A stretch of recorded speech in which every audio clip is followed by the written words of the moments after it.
Now, this next story actually beggars belief. You have to filter out these woke stories, these idiot woke warrior type stories, because you get 20 of them every day, and most of them are just nonsense, and you just dismiss them and laugh a bit. But this one takes the biscuit. Unbelievable. It is that gender activists want scientists to stop categorising ancient human remains as either male or female, because they cannot be sure how the deceased people identified themselves when they were alive, like thousands of years ago. They also insisted that archaeologists no longer categorise the race of the remains that have been found, because that contributes to white supremacy. Give me strength. Let's talk to author and sociologist Frank Furedi. Good morning, Frank. Good morning to you. I mean, can you try to sum up how ridiculous this is? It is ridiculous, but it's also very, very dangerous, because these gender activists are determined to change the way we see the world. And they don't just confine their attention to the here and now. They're not just interested in indoctrinating children. They want to rewrite the past.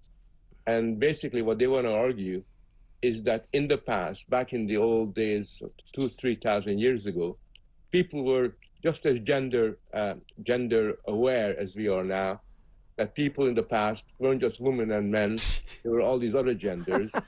And I think that what they're trying to do is to normalize their beliefs, their own dogma, so as to strengthen their authority. And the danger is that you and I can laugh at this today, but the way things are at the moment, in 6-9 months, that's going to become the conventional wisdom in the academy. Yeah, so they're trying to say that, way back in Roman times, Greek times, Stone Age times, people were self-identifying just as they like to do today, which I would suggest is utter nonsense. But I think also worrying about this is it's anti-intellectualism. This is, when we find the ancient remains, ancient ruins, this is about the quest for information of the human story. And what these gender activists are trying to do here is to limit the amount of information we have. We don't need to know whether or not this was a male or a female. We don't need to know what race this person was. Well, frankly, Frank, we do. You're absolutely right. As far as they're concerned, our curiosity about the past, our interest in what happened, in understanding the way people lived thousands of years ago is of no concern to them.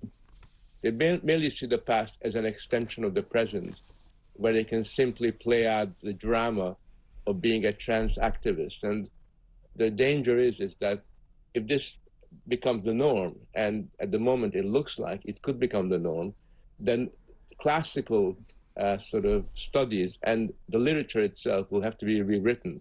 Because today they're talking about archaeology.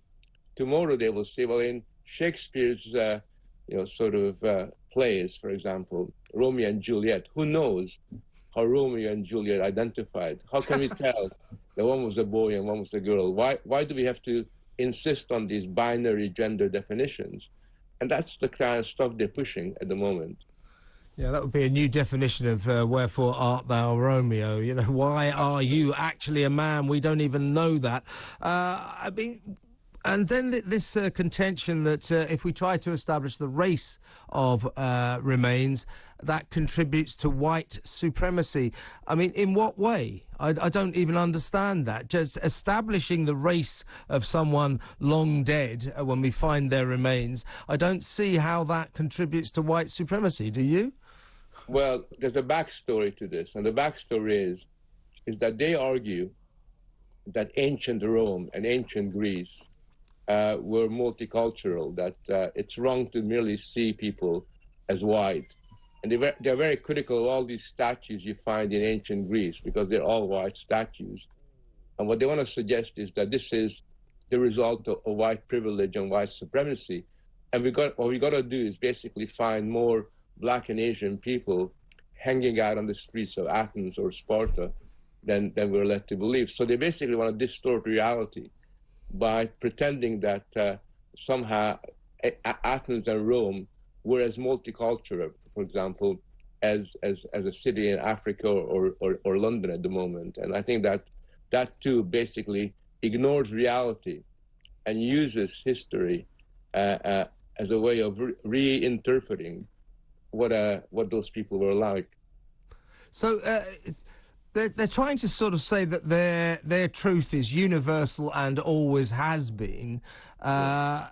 I mean, is that with a view to increasingly imposing their ethos on our culture generally, do you think? It is. It's really about the now, but the past is merely a medium through which they're trying to normalize their particular view, because they're saying that throughout human history, there's always been transgender people who identified in accordance, with their identity sort of concerns. And that what they argue is that in the past, this was denied, this was ignored, this was suppressed, that somehow there was a conspiracy to prevent transgender voices from being heard.